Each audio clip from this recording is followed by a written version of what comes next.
Pasok na sa kapuso teleserye na Lolong Pangil ng Maynila ang mga dating housemate ng Pinoy Big Brother Celebrity Collab Edition na sina AC Bonifacio at Ashley Ortega. Ang duo nila na tinawag na Akli, ang unang duo na napatalsik sa bahay ni Kuya. Ilang linggo after ng kanilang eviction ay nabigyan agad sila ng show ng GMA. Unang inanunsyo ng GMA Public Affairs si Ashley na sumabak agad sa taping last week at dinaan muna sa isang word puzzle game bago opisyal na inanunsyo si AC. Ilang linggo after ng kanilang eviction ay nabigyan agad sila ng show ng GMA.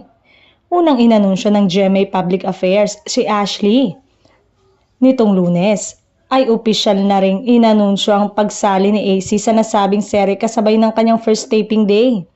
Sa social media post ng GMA ay shinare nila ang behind the scene video ni AC habang nagme-makeup bago sumalang sa taping. AC Bonifacio naghahanda ng sumabak sa Lolong.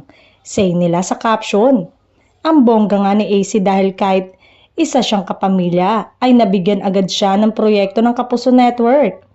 May ilang netizen naman ang pinagkumpara sila ni Andrea Brillantes na isa sa mga bagong cast member ng FPJ Batang Quiapo na katapat naman ng Lolong. Marami rin ang nagsabi na si AC ang bagay na pantapat kay Andrea at abangers na sila sa tapatan na ito.